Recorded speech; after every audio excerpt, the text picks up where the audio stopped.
Saludos amigos, bienvenidos a Otras Miradas. Estamos encantados de poder presentar este programa aquí, en estas nuevas instalaciones y además con un invitado de lujo que nos va a permitir pues, hacer un paseíto por Roma.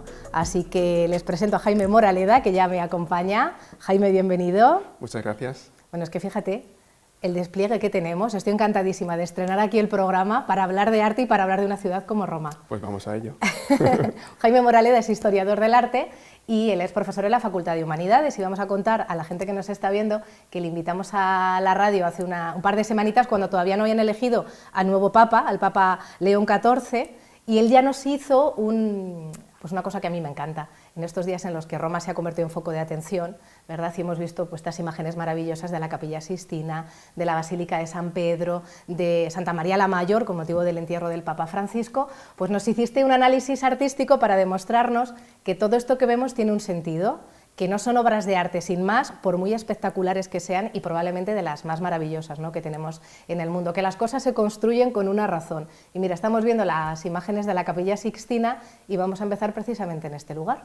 Pues como tú has dicho, el arte tiene un sentido, tiene un porqué, y evidentemente, aunque como ya explicábamos en aquella jornada, el arte nos sublima, pero tenemos que ahondar un poquito en buscar cuál es la razón por la que se encargan una serie de estancias o de pinturas o de esculturas que tienen pues siempre un lenguaje que nos está hablando en busca de un objetivo.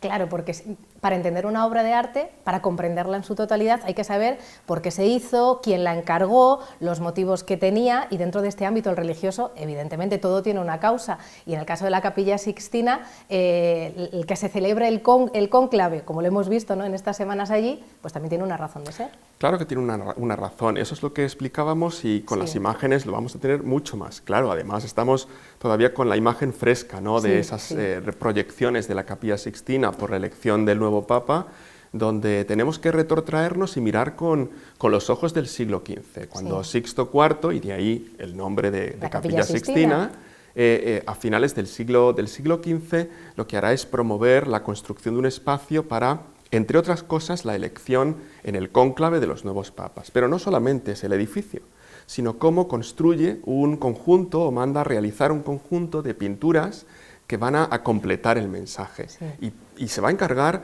a las figuras principales de la pintura del Quattrocento italiano, entre ellos a Pietro Perugino, a Ghirlandaio, a Botticelli, y van a construir ese mensaje a través de unas pinturas que estamos observando ahora mismo. Claro, esas pinturas que se crean en los laterales, por así decirlo, es que es tan maravillosa la Capilla Sixtina que llevamos la vista hacia la bóveda y vemos, ¿verdad?, esas escenas del Antiguo Testamento que pintó Miguel Ángel. Luego hablaremos evidentemente del testero y del juicio final, pero en los laterales, es que fíjate qué nombres has mencionado. Claro, he mencionado las primeras espadas, ¿no?, de la pintura del Quattrocento en Italia, pero además incluso cuando uno pasa, a mí me llamaba mucho la atención, las primeras veces que accedía, ese cortinaje fingido que está en el primer plano, que parece pues, una especie de trampantojo, o lo es. Y luego, por supuesto, las dos sesiones iconográficas, aquella que nos habla de la vida de Moisés, por tanto el Antiguo Testamento, y aquella que nos habla de la vida de Jesús, de la vida pública de Jesús, y el Nuevo Testamento. Y en el medio, una imagen en la pintura al fresco de Perugino que ya tratábamos el día anterior y que es clave, y que es la entrega de las llaves a San Pedro. Vamos a hablar de esta pintura de Perugino porque me gustó mucho cómo lo explicaste. Tiene que ver esto que nos vas a decir pues con lo que comentábamos de la función, ¿no?, con la que se construye, con la que se crea la Capilla Sixtina, ¿verdad? Está representada en esta pintura, solo hay que saber entenderla. A ver, explícanos. Claro, lo primero, disfrutarla, eso es lo primero que nos llega. Lo primero, después, entender el contexto histórico en el que se está produciendo la estética de esta obra, un contexto que vuelve la mirada al espacio, a la tercera dimensión, a la proporcionalidad. Eso es muy interesante en la Capilla Sixtina. La perspectiva que está en el Renacimiento, La perspectiva, exacto. Pero fíjate si es interesante que, aunque hemos hablado de varios nombres y de los que ayudan a las primeras espadas de esa pintura del Quattrocento, todos coinciden en una proporción semejante para que los diferentes bloques de la pintura al fresco tengan una percepción homogénea. Y en este caso la representación que utiliza Perugino tiene un mensaje implícito absolutamente clave con el propio espacio, y es entender la legitimidad de lo que se está produciendo allí. La elección del pontífice es la elección del próximo papa, que es legítima.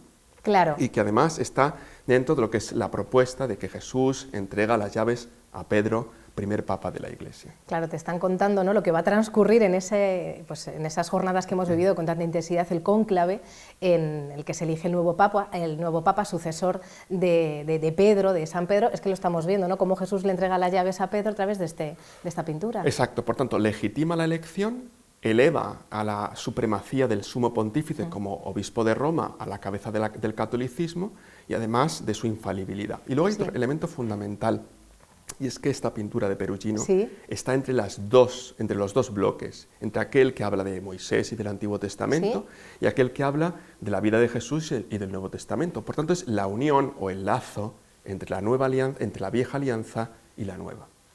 Qué maravilla, estoy pensando que para los cardenales que toman una decisión tan importante, al final este lenguaje, ¿no?, que tienen a través del arte, ¿no?, les está diciendo, les está recordando la importancia de su papel, ¿no?, la decisión que van a tomar, que es una decisión inviolable. Y trascendente. Claro, claro, qué maravilla. Bueno, la Capilla Sixtina, que es que, bueno, podríamos recrearnos en muchas de las pinturas. Si no me equivoco, a ver, tú que eres el historiador del arte, primero te voy a preguntar tus impresiones cuando llegaste, no sé, la primera vez a la Capilla Sixtina. O si ya cuando la veías con esos ojos, ya después de haber recibido esta formación, ¿no?, el entrar en un espacio así. Bueno, la primera sensación es que tú la comparas, o en el caso personal, la comparaba con lo que yo estaba estudiando en la carrera. Claro, entonces ver las diapositivas y ver el directo es totalmente diferente, las proporciones. Es verdad que un poco, vamos a decir, contaminada por tanta gente que te rodea en ese momento, ¿no? Y con poco tiempo para verla. Y con poco tiempo para verla.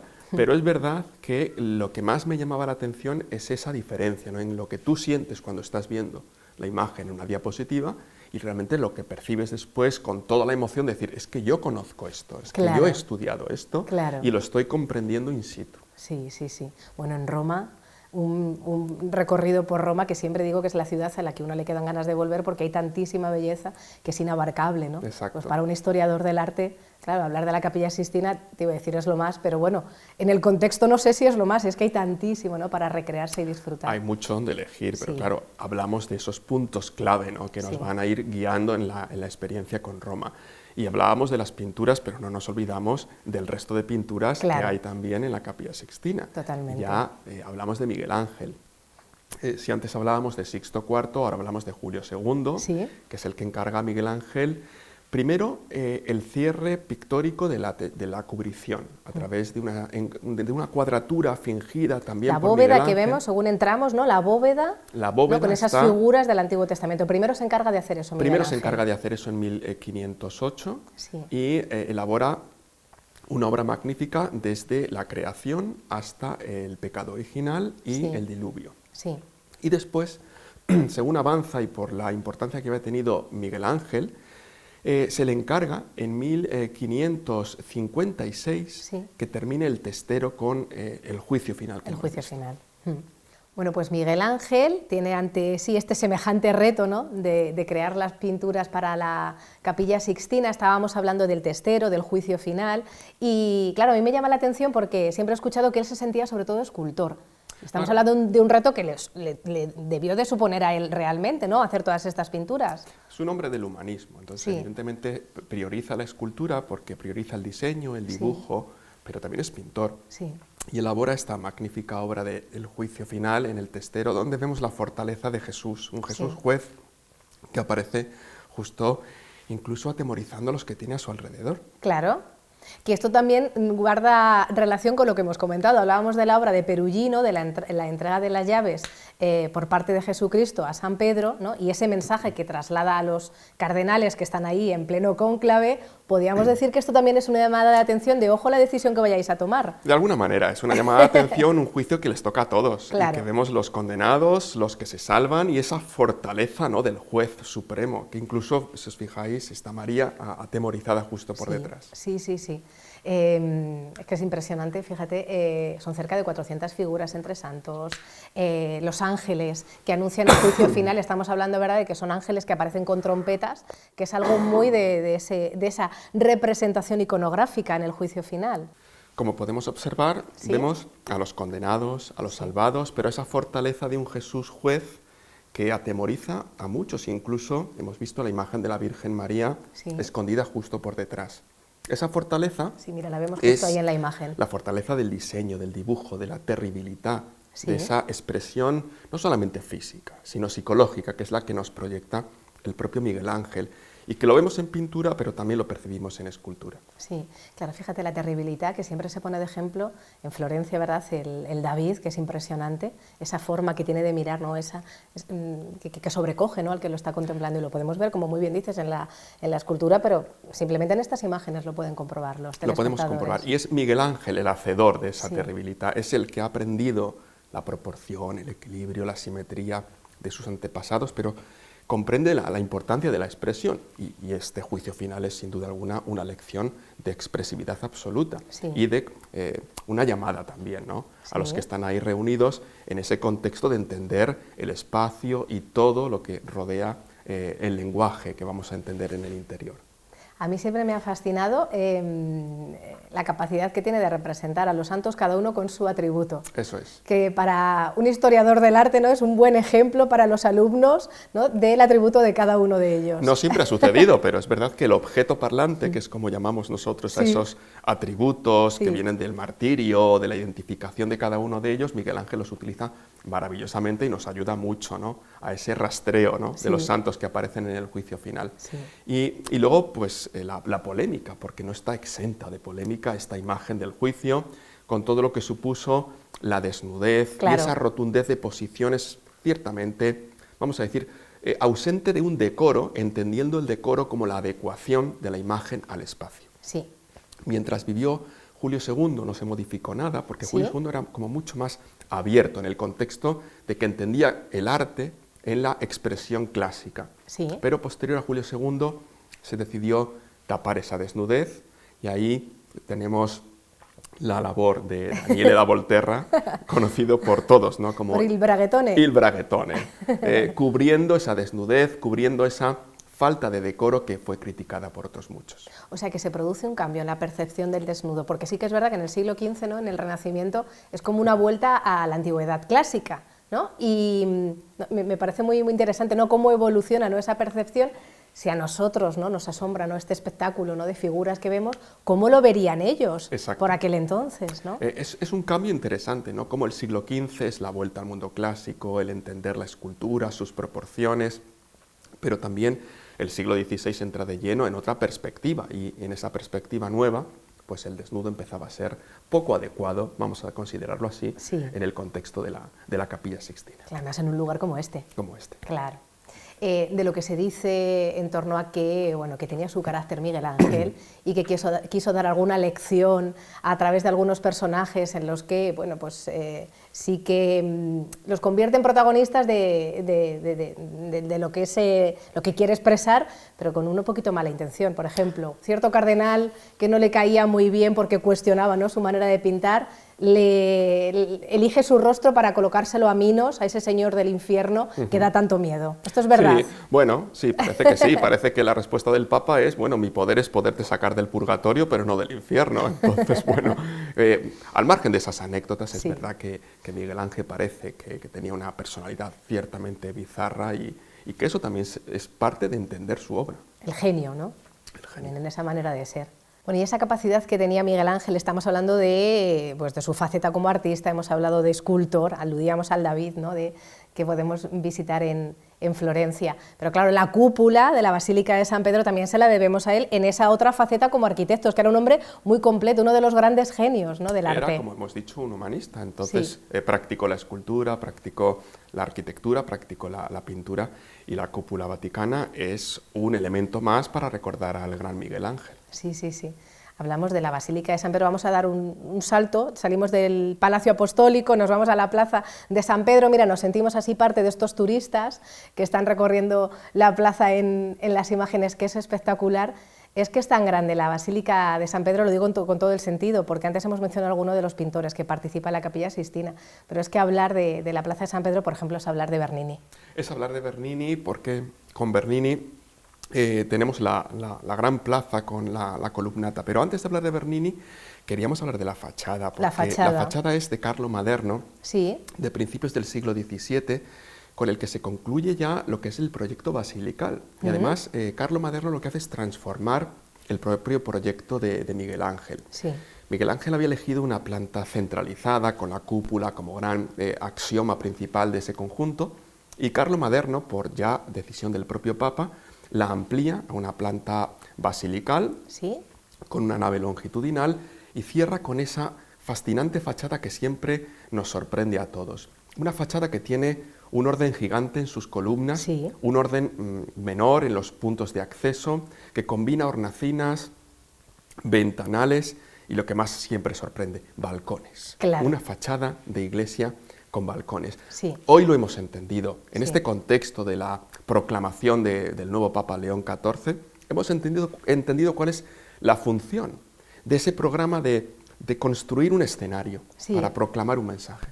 Sí, yo veía algunos planos el día de la elección de la Habemus Papam, cuando sale al balcón ya el nuevo Papa, León XIV, y un plano desde arriba espectacular que te demuestra pues, lo que suponen esas columnas, ¿no?, de orden gigante que estás mencionando, la logia, el balcón al que sale, ¿no?, el Papa para impartir la bendición. Es lo que decíamos al principio, ¿no?, de este espacio, la función, todo tiene un sentido, ¿no?, y se hace por una razón, y yo creo que es el mejor ejemplo, ¿no?, que esto lo demuestra. Pues con esto entendemos un poco el barroco. Sí. Es una manera de explicar el barroco, la necesidad de construir un escenario para contar algo, Sí. frente a otros periodos de la historia del arte donde el mensaje más o menos era, si no parecido, muy semejante. Sí, sí. Pero ahora necesitamos este gran escenario en el que se está convirtiendo... Buscado las imágenes, los compañeros. Exacto. Sí. Ahora comprendemos el salir o en los momentos en los que se beatifica a alguien y se descuelga ese gran tapiz con la fotografía de la persona que se beatifica, se hace también desde la misma fachada. Sí,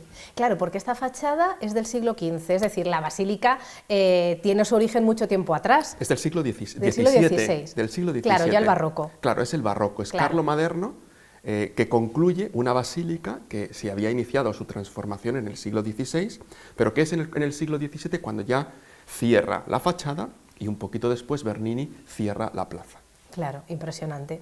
A imaginarnos, ¿no?, el contexto de creación, ¿no?, de la plaza, la construcción, cómo va evolucionando, cómo va cambiando.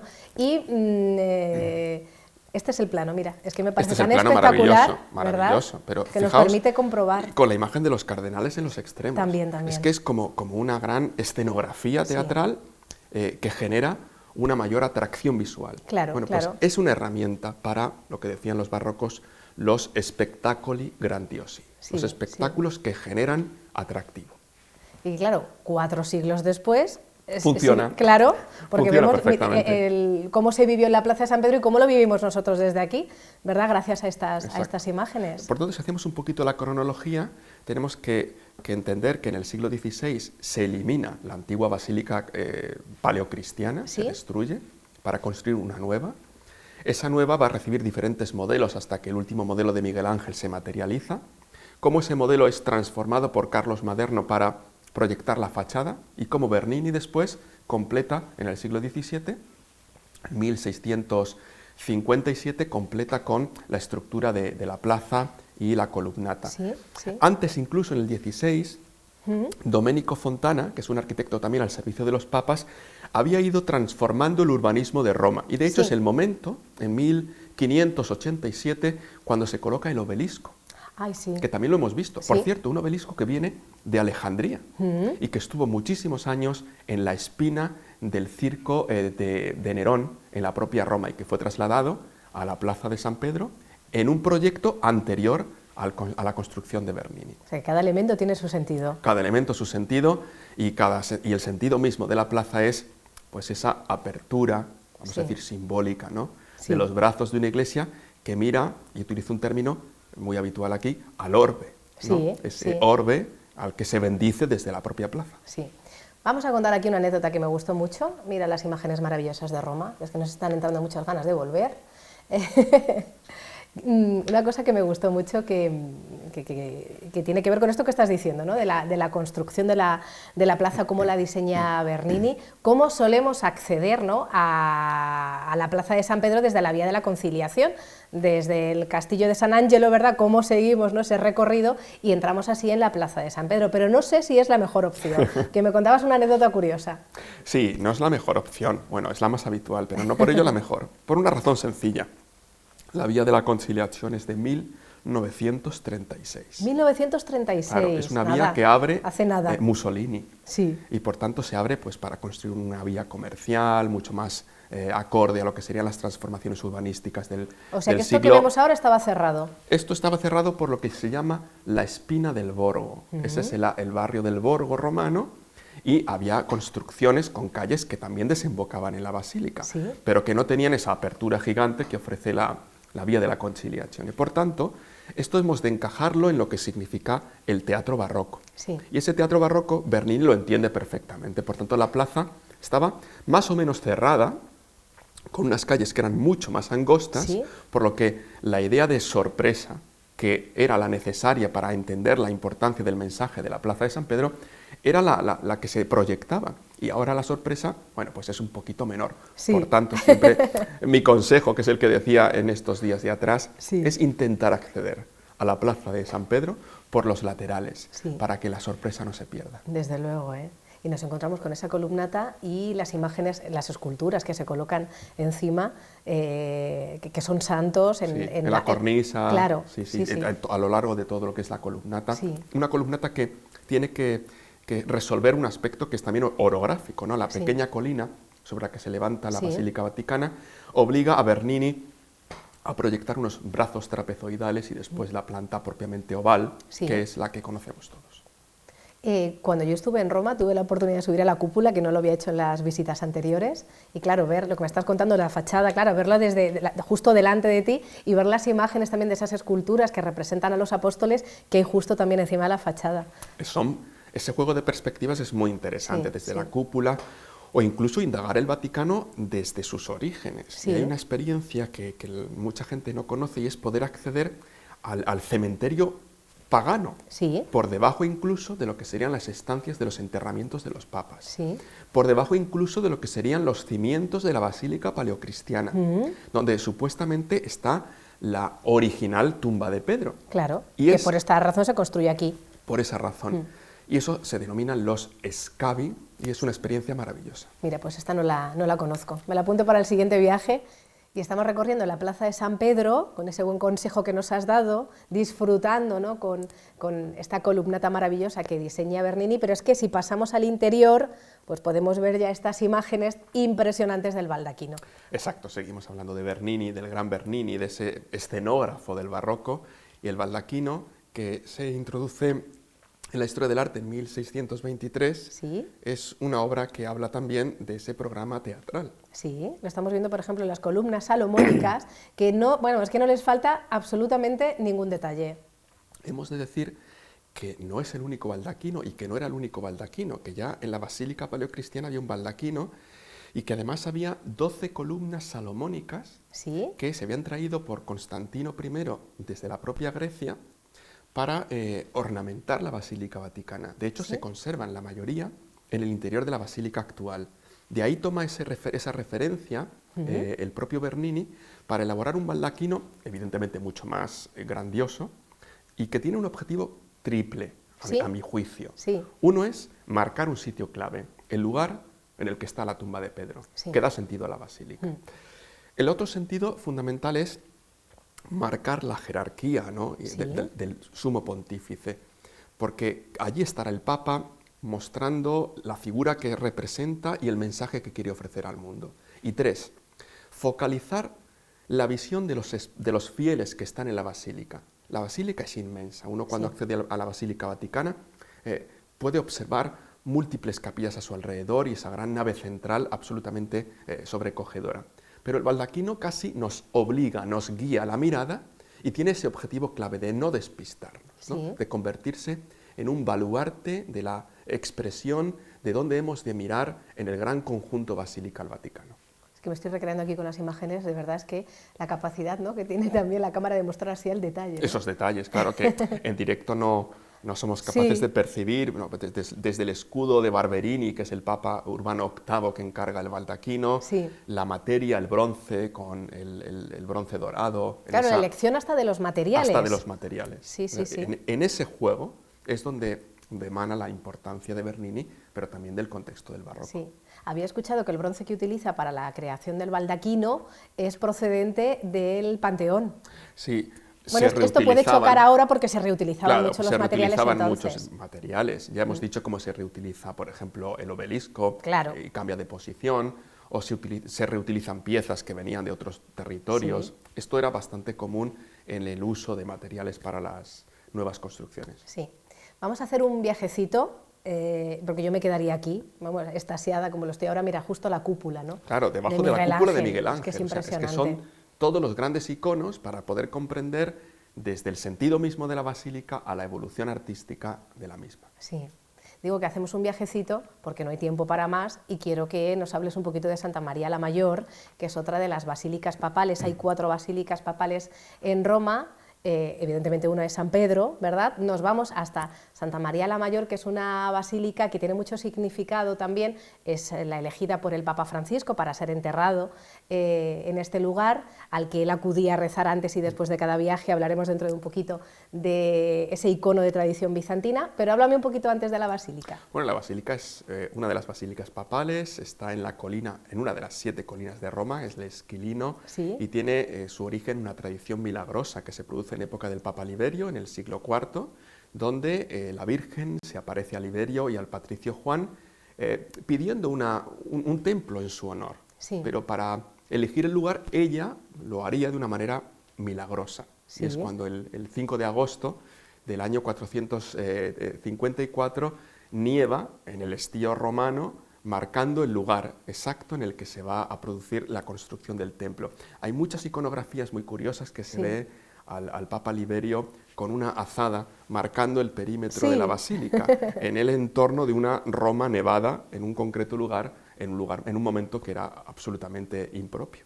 Claro, porque la basílica está como unos 6 kilómetros, si no me equivoco, de San Pedro. De San Pedro. Vimos ese recorrido cuando el entierro del Papa Francisco, ¿verdad? Que fue unas imágenes espectaculares, ¿no? de las calles por las que iba pasando. Claro, esta es la razón, lo que nos estás contando, esa tradición que hay en torno, bueno, pues a un momento muy bonito de la historia. Y luego es verdad que esa basílica, que diríamos inicial o primigenia, fue transformada ya por Sixto III en el siglo V para construir la actual. Sí, o sea, la actual ya es fruto de una reforma mucho más elaborada, y me paro un poquito en esa reforma porque de ese periodo son los maravillosos mosaicos que hay en los muros laterales y sobre todo en el arco triunfal del presbiterio, donde estoy recordando en estos momentos. Mira, estamos viendo las imágenes de la Anunciación. Maravillosa, vemos una imagen de una técnica de la musivaria romana, de la tradición de la elaboración de mosaicos según el proyecto romano. Incluso, fijaos, la Virgen María aparece como una especie de emperatriz, con una corona, en un trono, con una diadema, utilizando algunos elementos de los evangelios apócrifos, como por ejemplo aparece alrededor de ella un cestillo con una tela, y es que según algunos evangelios apócrifos, María como virgen había sido entregada en el templo de Jerusalén y tenía como labor hilar el púrpura, el velo púrpura para el Sancta Sanctorum. Eso recogido en los apócrifos es una inspiración para muchos artistas, incluso ya en época paleocristiana, pero me fascina, ¿no? ese conjunto de mosaicos, así como la cubrición, que ya es del siglo XV y que es obra de apoyo por parte de la corona castellana, porque según la tradición son los reyes católicos los que mandan parte del oro, porque Alejandro Borgia, el Papa Borgia de origen hispano, va a mandar construir esa cubrición lignaria, ese techo, y sus escudos campean por todo alrededor de la basílica. Yo tengo el recuerdo de entrar a esta basílica la primera vez que fui a Roma, y claro, es que te llama mucho la atención, claro, todo el artesonado, que es al que te estás refiriendo, esa cubrición de madera, claro, está en la nave central, y es que se te va la vista, ¿no? Se va la vista por el brillo del oro. Por el brillo del oro. Pero sobre todo, es verdad que está un poco más oscura la estructura de los mosaicos, pero ese artesonado que estamos viendo ahí es absolutamente fascinante, ¿no? Claro, y es que es un conjunto perfecto, precisamente lo que estamos diciendo, esto junto a los mosaicos, ¿no? Que vemos sobre todo en el arco triunfal. Diferentes periodos, pero con unas obras de altísima calidad. Y luego con un lazo con la corona española. No podemos olvidar el mecenazgo de Felipe IV, que a partir de ese momento los monarcas españoles tendrán un privilegio en esta Basílica de Santa María, y es que son protocanónigos. Es un título simbólico, ¿vale? pero es fundamental para que entendamos el mecenazgo también en los diferentes tiempos de la historia y en conexión con la monarquía hispánica. Mira, antes hablábamos de Bernini, que está, por cierto, enterrado en Santa María la Mayor, y yo quiero referirme concretamente a una capilla, la capilla Paulina, ¿verdad?, que es que hay tanto, ¿no?, para disfrutar, ¿no?, para contemplar en la basílica, pero esa capilla es muy especial. Bueno, ya capilla Paulina nos da una pista, ¿no?, de la razón por la que se construye. Sí, es la capilla para enterrar al Papa Pablo, sí. Y esa capilla es muy interesante porque está una de las vírgenes que más devoción tiene en Roma. De hecho, es una de las basílicas marianas más importantes. Sí. Esa virgen, que es un icono bizantino, es la virgen a la que tenía tanta devoción el Papa Francisco y que ha sido quizá un poco el motivo de la elección. Sí, sí, sí.